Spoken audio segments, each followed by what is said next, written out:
Hi everyone, it's Virgin Galactic here with a quick explainer video about our re-entry system, the Feather.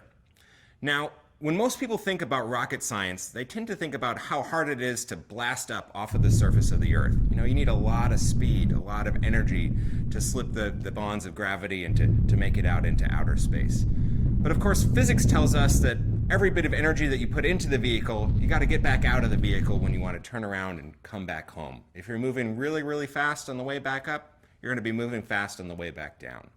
If you look at the history of human spaceflight, you can see that people have found a couple of different ways to solve this challenge, a few different ways to come back from space and safely land here on the surface of the Earth.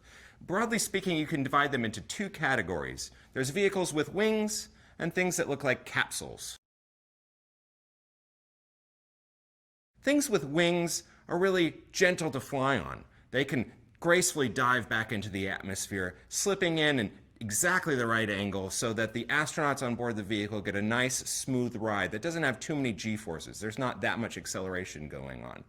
They also have the advantage that they can come to land very precisely on a known point on the ground. Before one of the flights of NASA's Space Shuttle orbiters, you could say with confidence that the vehicle is going to land right here, right on the Space Shuttle landing facility at Kennedy Space Center. You could probably nail it down to within just a few feet.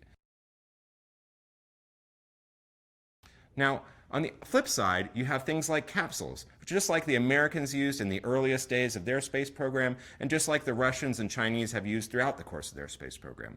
Instead of needing to come in at this very specific angle like the Space Shuttle did, capsules can come in at a much broader variety of angles. They can turn themselves over because that's how the airflow around the vehicle will work. They also have the advantage of spreading that heat of the friction of reentry all across the entire belly of the vehicle. So instead of having just a few spots getting very, very hot, you have the entire vehicle heating up to a much lesser degree. The downside is that capsules decelerate much more quickly. It's like belly flopping instead of diving into the atmosphere.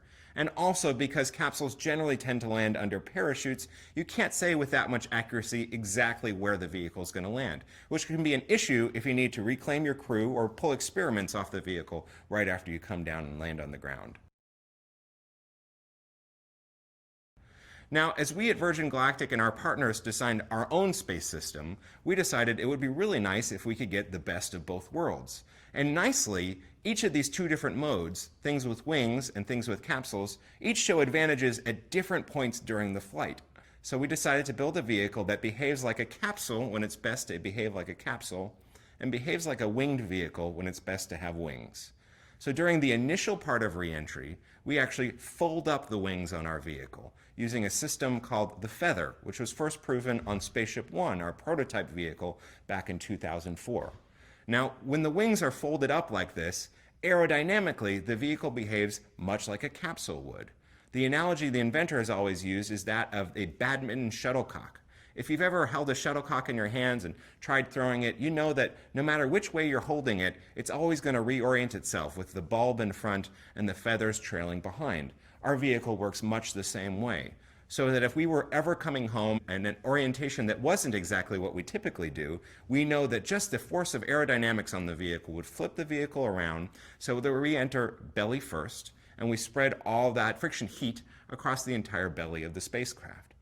Once we've slowed down a good amount and the vehicle's now once again at a safe speed, and once the atmosphere is now thick enough that having wings really makes sense, allows us to steer the vehicle, we go ahead and fold the wings back down, and now we're a winged vehicle again, and we can come back home safely and gently like a glider, come to a safe landing at Spaceport America, the same facility we took off from just a few hours before.